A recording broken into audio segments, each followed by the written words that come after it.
This podcast is brought to you by Blackaby Ministries International. To find out more, visit blackaby.org.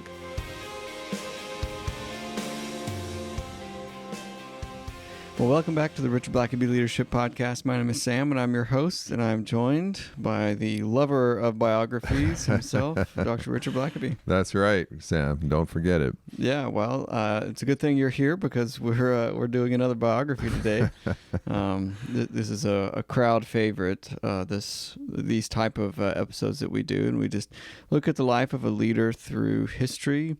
And most of them have been ancient leaders, and you feel like we can have a more complete picture of who those people were, once some time has passed and, some digging has been done. Mm-hmm. And there's been some significant years have gone by since this particular leader, yep. And we're looking at Caesar Augustus. Caesar Augustus actually is considered the first Roman emperor. Sometimes people think that Julius Caesar, was the first. He did get the ball rolling, but was never necessarily, he was the most powerful person, the first Caesar, if you will, but never really had transformed the government to be the emperor. He was assassinated before then. And so Augustus becomes what is recognized as the first official Roman emperor. And basically he comes to power, like we've seen with a lot of these people. Of course, these boring questions and debates that historians have, like, does history make leaders or do leaders make history? Yeah, which I'm, again, I'll reference my continued reading, because it's so long, of the Truman biography. And he was a believer that people made history. Yeah. So and that's it's true that they certainly do make it, but at the same time, yeah, history gives you the opportunities. Even like with Truman, Truman, I think, was like the third vice president of Franklin Roosevelt. Yeah, and he only became president because FDR died in office, and so it's like, for someone who believed that, there were sure a lot of it's like things he had that nothing happened. to do. I mean, he certainly positioned himself to be chosen, but if Roosevelt had died with either of his two previous VPs, they would have been the president instead of Truman.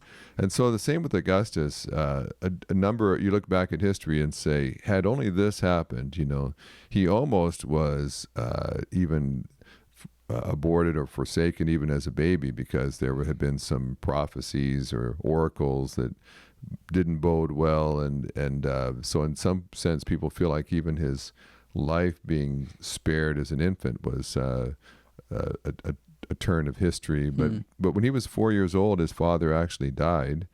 And his name actually originally was Gaius, which is kind of a classic sort of Roman name. And that's what he went by as a boy. And later he'll become Octavian, and that's what he is known for up until he becomes Augustus Caesar.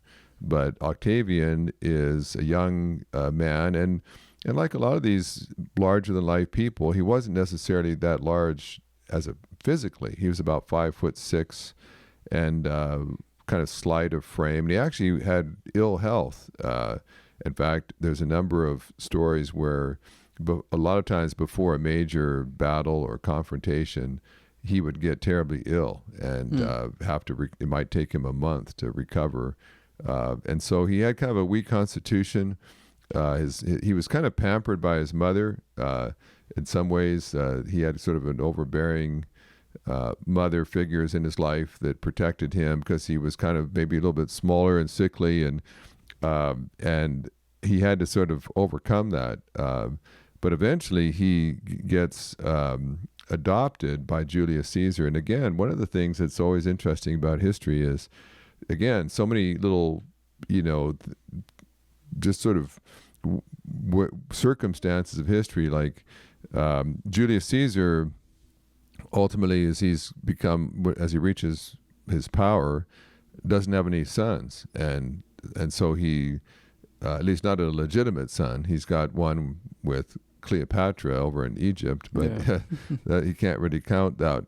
And so he ultimately adopts Octavian. Of course, if he'd had a son from his wife legitimately, that would have been his heir. But because he doesn't have an heir, he has to adopt someone. And in the Roman times, this was fairly common, that you'd adopt someone, and that by doing that, you give him your name and you give him your inheritance and all your influence and your estate. And so he did that to Octavian, which ultimately would make him very wealthy, because Caesar died wealthy. And do we know, like, why? Is there any indication why Julius Caesar adopted Octavian? He was a nephew of his, and so he was family, or I think he was maybe a great uncle. So he was keeping it in the family. It was it was kind of like the nearest relative that could be of adoptable age, kind of thing. Okay. So and interestingly, Augustus, one of his major problems is going to be that he doesn't end up with one of his children that ever grow to age. In fact, his long-standing wife Livia, the two of them don't ever have kids together. So one of Augustus's major challenges is going to be, who's going to take my place? How can I continue the legacy? And the latter half of Augustus's reign is spent largely trying to find an heir, so that his legacy doesn't just end with him. And it's like Henry VIII. Like, would there have been a Protestant Reformation in England? Would there have ever been a Church of England if he could have just had sons? Son. But because his first wife doesn't give him a son, just gives him Bloody Mary, he ends up leaving the church and getting a divorce. And you think, if some of these kings had just had a son, then maybe there wouldn't have been a Anglican church, or Augustus might never have come to power. But so many of those little twists and turns of history. But and it's interesting too, some of the most powerful rulers were people that were sickly. Julius Caesar, people believe, was probably an epileptic and would occasionally have seizures, even now and then, even in battle. Like, he'd be sort of immobilized, having a seizure, and yet he becomes this great military leader and beloved by his soldiers. But they had to overcome a lot of things along the way, and so which in one sense makes you really admire them all the more, because they had physical challenges. It's kind of like FDR, Right. I think for most of these folks, there is some sort of huge thing that they have to overcome in a personal sense that kind of forces them to have the grit to rise to that greatness. Because I think very few just sort of breeze into power. There's always something that has sort of fortified them, either early on or at some point. Yeah, and Augustus is he's young. He's growing up in a world of very powerful men like Julius Caesar and Mark Antony and so on, and he's observing, he's learning, and he's not he doesn't have a lot on his own, but he makes the best of his circumstance and kind of watches. And Julius Caesar, when he in the Roman Empire of that time, everybody was, if you were an aristocrat, which they call a patrician, you would you sort of, your challenge in life was to gain power and influence and political success. And Caesar kind of breaks some of the rules. He follows his ambitions and is enormously successful, and that causes a lot of people to be angry at him and resentful of him, and he gets to the point that he just doesn't really respect the senators, and he kind of becomes pretty arrogant toward all of his opponents. And so that ultimately costs him. At one point he actually is deified, which the Senate votes for him to be considered a god, but most of the Senate doesn't like that. They just kind of feel like they have to do that because that's what Caesar wants to be, and that caused a lot of resentment. It's one thing, like, a guy's dead and gone and you call him whatever you want, but when he's walking around talking to you and you have to treat him like a god, that's for a lot of proud senators, that's a little much to swallow. And that may well have been the thing that kind of the tipping point that caused the Senate to say, we got to get rid of this guy. He thinks he's a god. And so they ultimately assassinate him. And interestingly, I forgot about this, but there seems to be some indication that Mark Antony knew about the plot to kill Caesar, but he kept it to himself. And so if you've ever watched the Shakespearean play on Caesar and so on, or Antony makes this impassioned speech to rally the forces around you from those who supported Caesar, but apparently he knew about it himself, and for his own ambitions, I guess he felt like with Caesar out of the way, he would have a better chance as well. So lots of conflicting things, but when Caesar dies, all of a sudden there's this turmoil about what's going to happen and who's going to be in power, and at that time Octavia is certainly not the most powerful person, but he has inherited everything of Julius Caesar. Caesar put him in his will and adopted him as his son, gave him all of his possessions.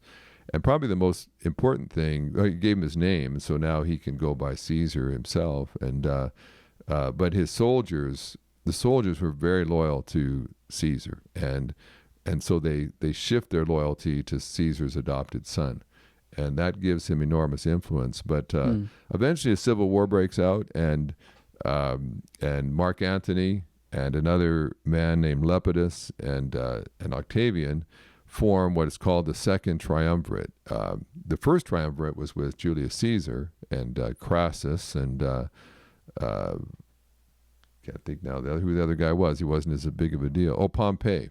But this is the Second Triumvirate, and Octavian is really the junior member. Really, Mark Antony is much more dominant, and so they ultimately have a battle in Philippi in Macedonia, where ultimately Paul will come around in that area and to Philippi, but interestingly in the battle, Mark Antony really is the one who wins the battle and wins the war. He's a better general than Octavian, and in fact Octavian kind of loses on his front, but Antony wins on his side, and so later Antony would criticize Octavius and call him a coward and so on, and because he didn't really command very well, and but Octavian is learning, and one thing that was good about him was that in his one of his biographers, in fact I should say the biography I kind of base this on is written by Anthony Everitt, called Augustus, the Life of Rome's First Emperor. And he says Caesar's teenage heir had played his hand with cruel skill. Young, inexperienced, he had that most essential of political talents, the ability to take good advice. And so he what he really benefited from was that all of the top aides to Julius Caesar joined up with Octavian, and they gave him good advice. And probably one of the most important things was that that Agrippa became his number one general. And Agrippa was a very good general, a great leader of people, and he was also loyal to Augustus. And so that, again, it's just sort of oftentimes just the little bit of facts here or there that tip the scales. Had he not had a very seasoned, experienced general at his disposal, and had Octavian, if he'd been arrogant and young and rash and thought, he could just do it all himself, he would have been wiped off the map of history and never really known. But he has enough sense to trust good people, and Agrippa, especially early on, wins the key battles for Octavius. And instead of taking the credit himself, he's happy to let his young protege get the credit, become ultimately the Caesar.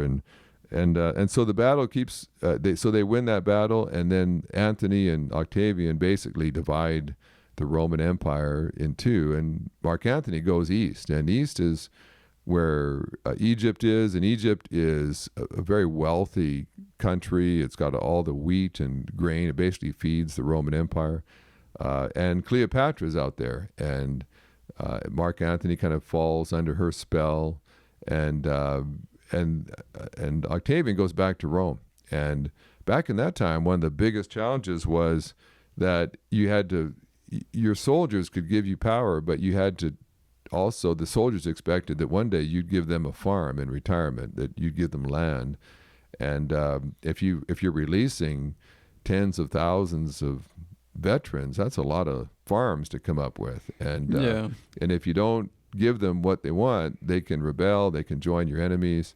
And it's a lot of backs to scratch. Yeah, and so Octavian is spending a lot of time trying to deal with the problems in Rome, and he makes mistakes along the way. But I think one of the things that makes him ultimately successful is that he's not just a power grabber, but he's also a good administrator. And certainly as he matures and grows, he learns how to address problems in Rome. And so, he'll do things like spend out of his own pocket. I mean, he's enormously wealthy, but he'll spend out of his own pocket and build roads for Rome, or he'll buy grain to give to the Roman citizens. And basically, he just ingratiates himself over time to the Roman citizens, while Mark Antony is out in Egypt and consorting with Cleopatra. And as that relationship begins to sour, they both are kind of slamming each other, and Augustus is talking about how corrupt Mark Antony has become because of Cleopatra, and of course a lot of it is just propaganda. So now history, we're not entirely sure all the truth, of just how that, because a lot of it's propaganda. Yeah. But ultimately they fight it out, Antony and Octavian, for the Roman Empire. And again, with Agrippa helping Octavian, they win a decisive battle, and in something it's still kind of debated, but they get outmaneuvered somewhat at a battle of Actium, which is a big naval battle, and Antony and Cleopatra flee back to Egypt, and that, even though Antony actually had a larger army than Octavian did. I think it was like about 80,000 soldiers to 100,000, but in retreating, it demoralizes a lot of Antony's men, that their general would just abandon them and flee to Egypt. Yeah. And so a lot of them go over to Octavian, and so Octavian makes it to Egypt, and finally they realize the gig is up, and Antony actually falls on his sword, commits suicide. And especially for Romans, that was kind of the thing to do. If you didn't want to be captured, taken prisoner, humiliated, maybe executed by your enemy. And so he kills himself, and then Cleopatra ultimately does as well. Of course, there's the great story of her clutching an asp, a poisonous snake that bites her. That might be a myth. We're not sure. She poisoned herself, but she ends up dying as well. So Octavian is now he's the sole ruler of Rome, and now everybody waits to see what's he going to do. Is he going to just go around assassinating everybody that opposed him? Is he going to just become a king and take control, or what will he do? And maybe after the break we'll find out. Sounds like a good idea. This fall, Blackaby Ministries is hosting 2 spiritual leadership coaching workshops, one in the Atlanta area and the other is fully online. The focus of these workshops are learning how to ask the right questions to help move people onto God's agenda. The online workshop is September 13th through the 15th, and the in-person workshop is October 21st through the 23rd. To find out more and to register, visit blackabycoaching.org. Links will be in the show notes. So Augustus has solidified his reign, and now he has all of Rome under his control, or does he? Yeah, well, and Augustus has learned a lot from Julius Caesar. Julius Caesar basically just just had little respect for the way that Rome handled things, the system of government, and for the senators themselves. And they ultimately, the Senate assassinated him, killed him. So So Augustus is much more cautious of nature than Julius Caesar was, and he makes decisions much more slowly, and so he takes his time. In fact, he takes a couple of years, and then finally announces what he's going to do. And one thing he does is he calls himself Principus, which is basically what he calls himself. He doesn't call himself a king, and that's Rome never liked kings, and so to call yourself a king would basically mean you were just completely discrediting and rejecting all of Roman history. And so instead he calls himself the first citizen, which is a nicer word for king. but he's the primary citizen. But he calls him, but he does things in a way that doesn't needlessly insult people or make enemies. He's not agitating. In that sense. And so but he is all powerful, but he does it in some ways it's a charade, but he continues to promote the Senate, and he allows everybody to keep holding offices, but he really controls the army, and he also has a lot of political friends. He has a lot of money, and he positions people in power so that they're loyal to him and they owe him. And so he learns how to develop a system that where he keeps power. In fact, at one point, he actually comes to the Senate and says he lays down all of his power. He resigns all of his offices, and he'll just submit to the Senate. And he makes this big appeal. Of course, everybody knows he's not really serious about that, and so they plead with him. Oh, please, at least continue to govern some of the difficult provinces here in the Roman Empire. And so he agrees at their urging to hold on to some of the provinces. He takes the provinces that have the biggest armies, and so he will rule for about 44 years. He'll die at age 76. And which again is kind of interesting because he's frail of health, sickly, but he ends up living a long time, and he develops what's called the Pax Romana, which basically meant the Roman peace. And really, although there will be wars fought on the frontier and so on, there really isn't a major conflict that really enmeshes the whole Roman Empire for over 200 years. And so for the next 200 years, there's going to be a peace. He's going to build a road system so that couriers can carry messages all across the empire. And of course, this is the time when Jesus is born. Jesus will be born under Augustus. And in many ways, he's going to be the longest ruling emperor in Roman history. Nobody will rule as long as him. And again, it just seems timely that the guy who's basically establishing the whole system is the one who lives for over 4 decades and has time to implement it. And he will use his power when he needs to, but he's careful, especially as he gets older, to not abuse his power. He'll use force if he needs to, but he tries to just as much as possible at least appear to respect tradition, and he is conservative by nature. He doesn't want to disrupt things any more than he has to, but he also, as many leaders can be, that he becomes interested in what happens after him. And of course, it's complicated because he doesn't have any of his own sons that live to adulthood. So, and it's almost like a Greek tragedy, really, when you look at Augustus, because he'll have different kids he may adopt at different times, but then they'll die. It's from some kind of illness, and then there's another heir apparent, and it looks like this will be the one, and then they'll die. And so in later life, he has a daughter, Julia, and his daughter Julia will be kind of a problem child, a partier, a wild spirit that causes him all kinds of grief and embarrassment. And so really the latter part of Augustus's reign is trying to figure out what will happen when I die. And typically in times like that, when a king died, oftentimes there'll be a civil war. There'll be all the powers that be will fight over who's going to take over.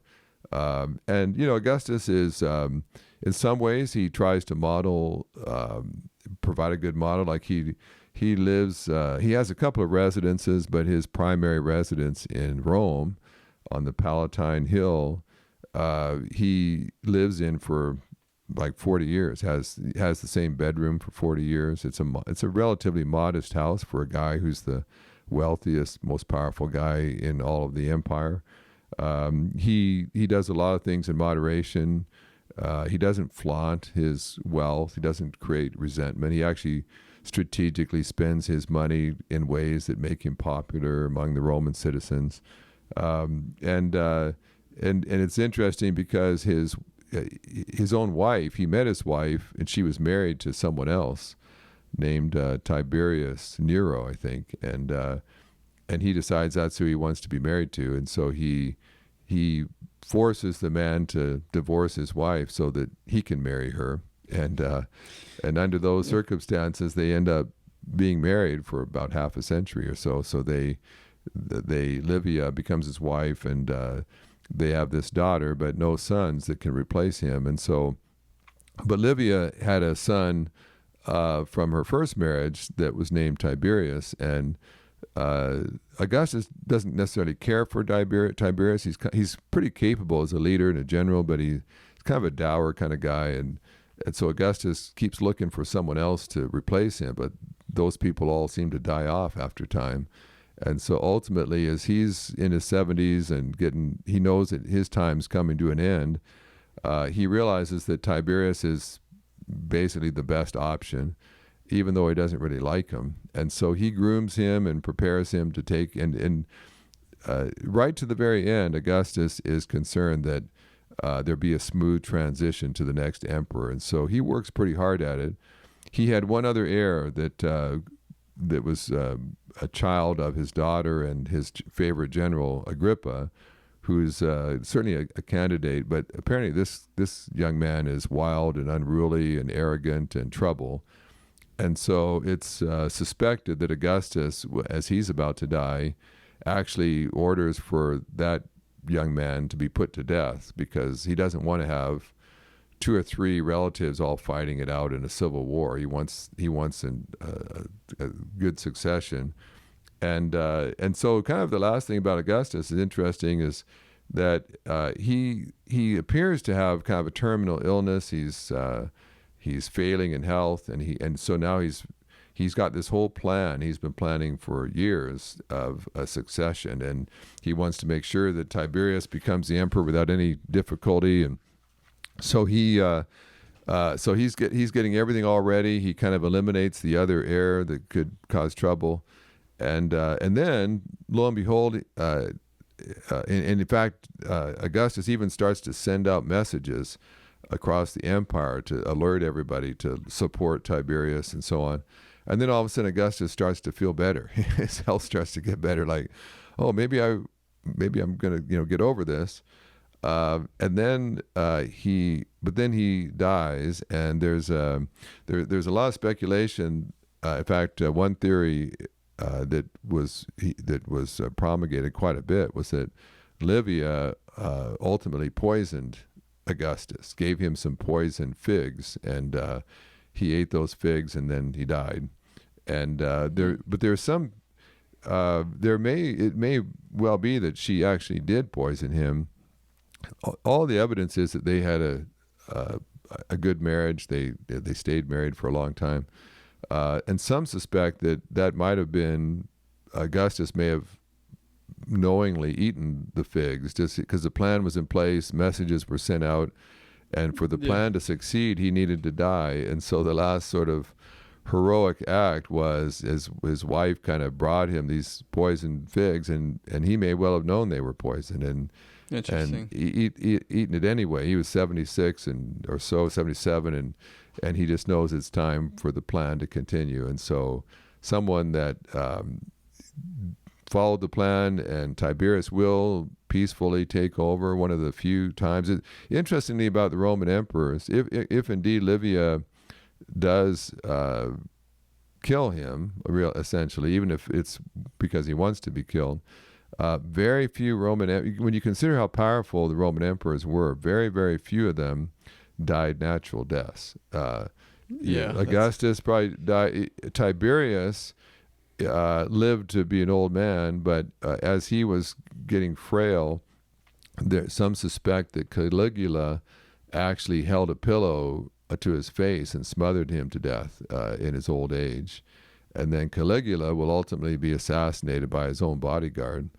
And Claudius will ultimately be poisoned, and then so that Nero can take over. And then Nero will ultimately commit suicide before he can be killed.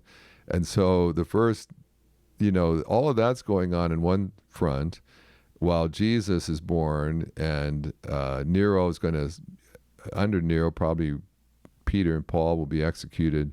And so the world looks at Augustus as the most powerful, influential person of his day. But, of course, for Christians, we realize, well, in that same reign, while he's all worrying about an heir, Jesus is born and birthing the church. And interestingly, on his deathbed, Augustus famously said, "I found Rome built of clay. I leave it to you in marble." And in one sense, that's what leaders do. They make places better. And I mean, he was boasting and maybe exaggerating, but it was true that the empire was much more powerful, peaceful, organized. Yeah. Most people feel like he probably rehearsed this just for posterity's sake, but he actually quoted from a play, I believe, and said, "Have I played my part in the farce of life well enough?" Interesting kind of last words of the most powerful man on the planet. But some say really until the fall of Constantinople in like 1450 or so, basically the structure that Augustus established lasted for about 1,500 years. And that's quite a legacy. Anything you can do that lasts 1,500 years, that's not too bad. And so I think a lesson for leaders too is just, some people can gain positions. They can, get that CEO job. They can get called to be a pastor. But your real legacy is not getting a job. It's once you're there. Do you learn from your mistakes? Do you make places better? Do you address problems so that you develop a system that can last long after you? And I think that's so key, is that being able to build something that will last. And I think it also just highlights the difficulty of succession. That seems to be the thing that trips up so many leaders is, who follows me, who's the person. And I've seen so many, whether it's in business, someone founds a company, or a pastor that grows a strong church and then passing it on, and then watching your successor just dismantle everything you've done, just make foolish choices. I think Augustus would have rolled over in his grave to see what Nero did later, or Caligula. But to have I think the thing with Augustus is he had the organization in such a way that it could stand some Neros and others, and it wouldn't totally collapse. And I think that's at least to me, seems to be the lesson that so even if succession doesn't pan out the way you want, you still got things in place that will withstand difficulty down the road. And it shows you that he's not a towering figure physically. He's sickly. He's just basically a teenager in a world of men when he first kind of gets adopted by Caesar. But he learns, and he observes, and he improves and does better. And that, I think that's just a lesson for leaders in general. You may have a lot going against you, but the ability to learn and grow is the leader's superpower. And Augustus did that, and here we are 2,000 years later, still studying his life. Well, it's quite something. So I appreciate you taking us through that great leader of old. And until next time. Thanks for listening to the podcast. If this is something you enjoyed, it really makes a difference if you leave a review and a 5-star rating on Apple Podcasts or wherever you listen. Don't forget to subscribe and share with your friends. We always love hearing from our listeners, so email us at podcast@blackaby.org.